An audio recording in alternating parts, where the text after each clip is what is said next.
ఈరోజు స్వామి స్థితప్రజ్ఞానంద గారి ఆశీస్సులతో ఏకదంత అని ఒక ఆర్గనైజేషన్ స్టార్ట్ అయింది. దీని ఉద్దేశము సంస్కృత భాషను ప్రచారం చేయాలి అనేటువంటిది.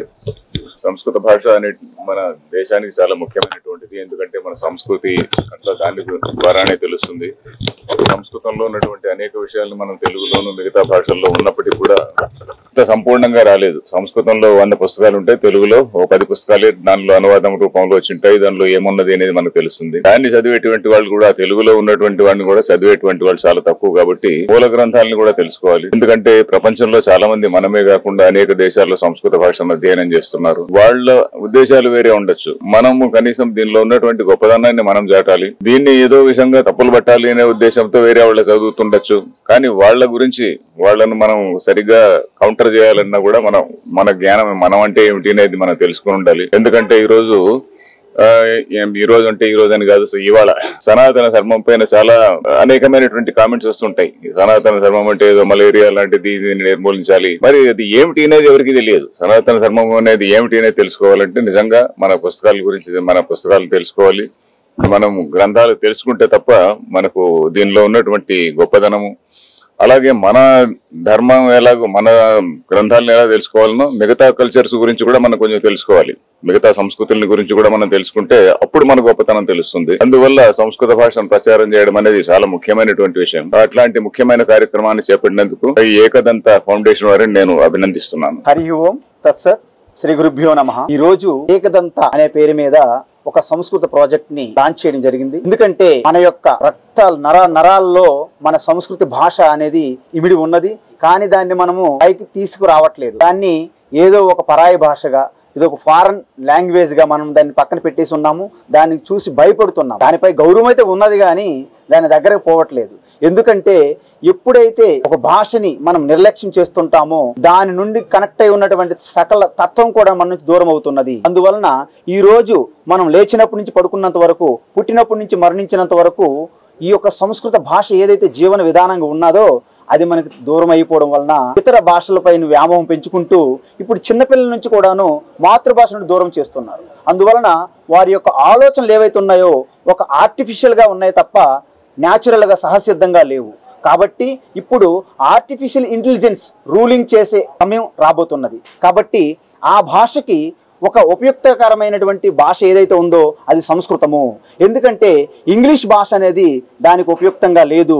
ఎందుకంటే ఆ ఇంగ్లీష్ భాషలో ఆ యొక్క గ్రామర్ కానీ శబ్దానికి కానీ ఎటువంటి సైంటిఫిక్ అంటే వైజ్ఞానికత లేదు. ఎందుకు? మనకి NO నో అన్నా, KNOW నో అన్నా ఒకే రకంగా ఉచ్చారణ ఉంటుంది. బట్ ఐ నో దిస్ అన్నామనుకోండి, సంస్కృతంకి ఇంగ్లీష్కి తేడా ఏంటి? కంప్యూటర్ ఏం చేస్తుంది? ఐ నో దిస్ అంటే NO నో దిస్ అంటుంది. అప్పుడు మొత్తం పూర్తిగా అర్థమే మారిపోతుంది. కాబట్టి శబ్దంలోను, ఉచ్చారణలోను, వ్యాకరణంలోను సైంటిఫిక్ గా ఉన్నటువంటి భాష ఏదైతే ఉందో అది కేవలం సంస్కృత భాష. కాబట్టి ఒకప్పుడు ఇది వ్యావహారికంగా ప్రతి ఒక్కరు సంస్కృతంలో మాట్లాడేవాళ్ళు.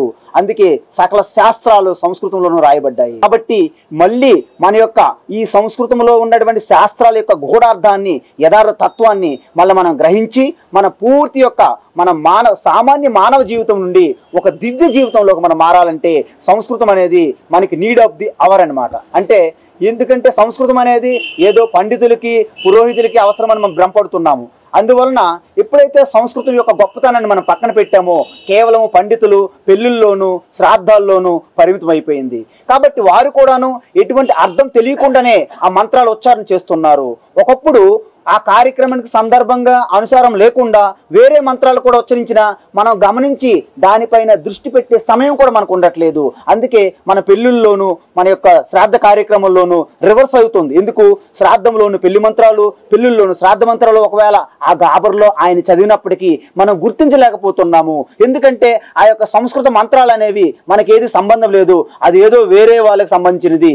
మనం వేరే భాషల మీద వ్యామోహం పడుతున్నాము. కాబట్టి ఈ యొక్క సంస్కృతిని ఎంతో మంది ఈ యొక్క సంస్కృత భాషని పునరుద్ధరించాలని ఎంతమంది ప్రయత్నించినప్పటికీ ఏకదంత ప్రాజెక్ట్ యొక్క విశిష్టత ఏంటంటే పూర్తిగా ఈ యొక్క సంస్కృత భాషని వర్ణమాల నుండి పదాల నుండి సందులు సమాసాలు అనేవి ఒక మంచి బాగా ఎంతో అనుభవజ్ఞులైనటువంటి సంస్కృత భాష పూర్తిగా తన యొక్క అంటే శాస్త్రపరంగాను వ్యావహారిక పరంగాను రెండు విధానాల్లోనూ బాగా అనుభవం ఉన్నటువంటి సంస్కృతం టీచర్స్ ద్వారా ఈ ఏకదంత ప్రాజెక్ట్ అనేది టీచింగ్ చేయడం జరుగుతుంది.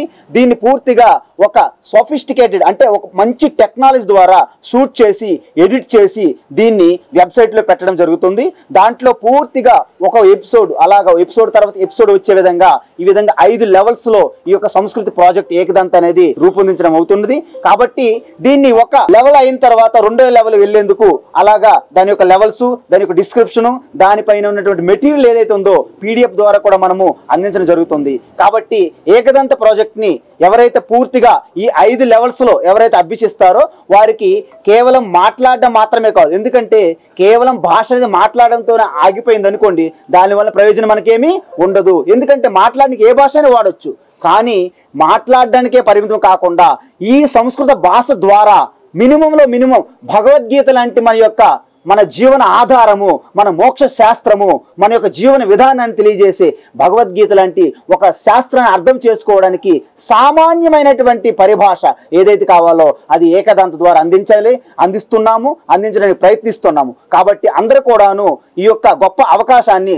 సద్వినియోగం చేసుకోవాలని మీడియా మిత్రులందరూ అలాగే ప్రతి ఒక్కరు కూడాను ఈ ఏకదంత ద్వారా అందించే ఈ యొక్క సంస్కృత భాష ప్రాజెక్ట్ ఏదైతే ఉందో దీన్ని పూర్తిగా తెలుసుకొని వారి యొక్క జీవన విధానంలో అన్వయించుకొని ప్రతి ఒక్కరు కూడాను ప్రపంచంలో ఈ రోజు అన్ని దేశాల వారు భారతదేశం వైపు చూస్తున్నారు. ఎందుకంటే మనకున్నటువంటి ఈ యొక్క జ్ఞాన భాండాగారం అంతా కూడా సంస్కృత భాషలో ఉన్నది. కాబట్టి ఎవరో ఇంగ్లీష్ వాళ్ళు జర్మన్ వాళ్ళు మనకు చెప్తే తప్ప మన భాష మన జ్ఞానం మనకు తెలియట్లేదు. అందువలన వాళ్ళు ఇచ్చే అనువాదాలు ఏవైతే ఉన్నాయో తప్పుడు అనువాదాలు. ఇప్పుడే మన ఫార్మర్ DGP అరవిందరావు గారు చెప్పారు, వాళ్ళు సంస్కృత భాష తెలుసుకుంటున్నారు, కానీ మనలాగా మన తత్వాన్ని మన సంస్కృతిని ఏదో అభివృద్ధి చేయడానికి ముందుకు తీసుకురావడానికి కాదు, మనలో ఉన్నటువంటి ఎక్కడైనా చిన్న ఉన్నాయో ఆవిని వెలికి తీసి మన మీద బురద జల్లడానికి చేస్తున్నారు. కాబట్టి వాటిని తిప్పికొట్టాలంటే మనం పూర్తిగా మూలాల్లోకి వెళ్ళి మన తత్వాన్ని తెలుసుకోవాలంటే సంస్కృత భాష అనేది చాలా అవసరము. దీన్ని మీరు గుర్తించాలని, అదేవిధంగా మరింత మందికి చేరవేసి మీడియా మిత్రులందరూ కూడాను ఈ యొక్క సంస్కృతం సంబంధించినటువంటి ఏకదంత ప్రాజెక్ట్ గురించి మరింత ప్రజల వద్దకు తీసుకెళ్లాలని మీ అందరికీ వినయించుకుంటూ హరి ఓం తత్స సర్వం శ్రీకృష్ణార్పణమస్తు. అందరికీ నమస్తే అండి. Ekadanta online platform learning course అన్నమాట. ఇది సంస్కృత భాష వర్ణమాల నుంచి సంభాషణ వరకు అంటే మధ్యలో వచ్చే అన్ని టాపిక్స్ కవర్ చేస్తూ మేము ఒక్కొక్క టాపిక్ని ఒక్కొక్క ఎపిసోడ్ లాగా షూట్ చేసి అప్లోడ్ చేస్తామన్నమాట. మెయిన్ ఉద్దేశం ఏంటంటే స్వామి స్థితప్రజ్ఞానంద సరస్వతి వారు సంస్కృతము సంభాషణ నిమిత్తమే కాకుండా భగవద్గీత అంటే మనము వేరేవి ఏవైనా ఇస్కాన్ వాళ్ళవి ఇంకెవరివైనా ట్రాన్స్లేషన్స్ చదువుతున్నాము. అలా ట్రాన్స్లేషన్స్ చదవకుండా ఎవరికి వాళ్ళే ఈ సంస్కృత జ్ఞానం తెలుసుకొని దాంట్లో మూల ధాతువుని తెలుసుకొని దాని అర్థాన్ని ఎవరికి వాళ్ళే అన్వయించుకోవాలి తెలుసుకోవాలి అన్న మెయిన్ ఉద్దేశంతో స్వామీజీ ఈ ప్రాజెక్ట్ స్టార్ట్ చేశారు.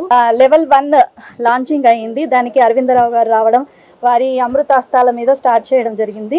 దీనికి మేము చాలా సంతోషిస్తున్నాము. మీడియా వాళ్ళ సహకారంతో ఇది ఏకదంత అనేది ఇంకొద్దిగా అందరికీ తెలిసేటట్టు ముందుకెళ్తే బాగుంటుందని నేను కోరుకుంటున్నాను.